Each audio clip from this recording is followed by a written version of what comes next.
Okay, so to put a cable together, crimp on connector on this rg58 cable. Of course, this is the 3-piece connector kit. First you put the ferrule, what they call ferrule, on there. Slide it over, and you take the threaded portion. Make sure that the end is open where you need it, just like this.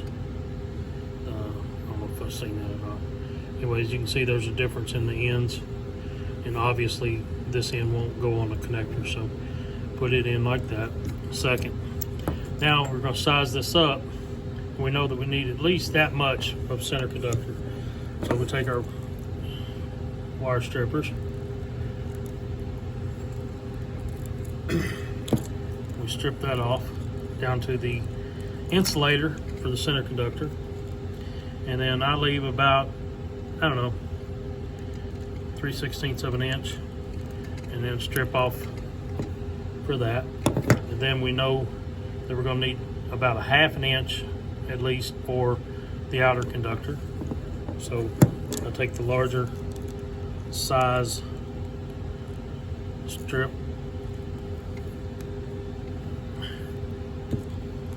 twist it around. It's hard to see with this video, but I don't have a way of holding it up. So take that off. So your left looks like this. That way you make sure that there's no wires that can touch this center conductor. So then I push this down a little bit to make it have some loosen up a little bit. And then if you notice, there's a foil on this particular cable, and you can just pull it off, get it out of the way so that it won't as well touch that center conductor. Now you should be able to take this connector, thread it up through, and make sure that the copper comes out the end. And you want this threaded portion, or the shield, to come up on the outside of that. So you may have to pull this out a little bit to unbraid it a little bit. And then you, like I said, you slide that on there, and then you take your threaded portion. Now what I'll do a lot of times is I'll bend this center conductor, that way it doesn't slide back out. So you put your the threaded portion back out, and you push your shield back on it. You take your crimp tool and you crimp. There's different ones here. On this particular connector, it takes this largest one for this portion. You put it on there and you just crimp it down once, all the way until it goes all the way down. Let off of it, and then go to the smaller portion. And I like putting a crimp on it as well.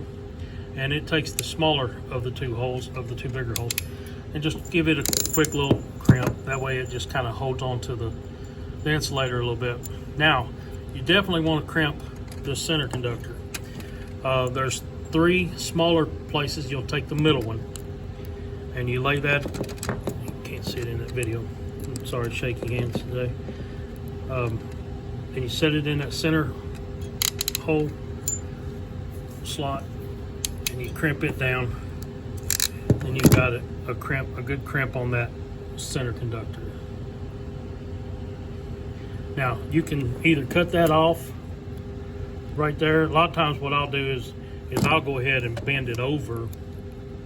That way if I ever take the connector loose, I'll see that there is a center conductor there. More times than not, I've pulled some off and you can't see the center conductor. So because it, heat moves, when things get hot, they move. So anyway, crimp that over, and that helps hold it in there, and it won't be in the way when you go to screw it on. And that's how I do a connector.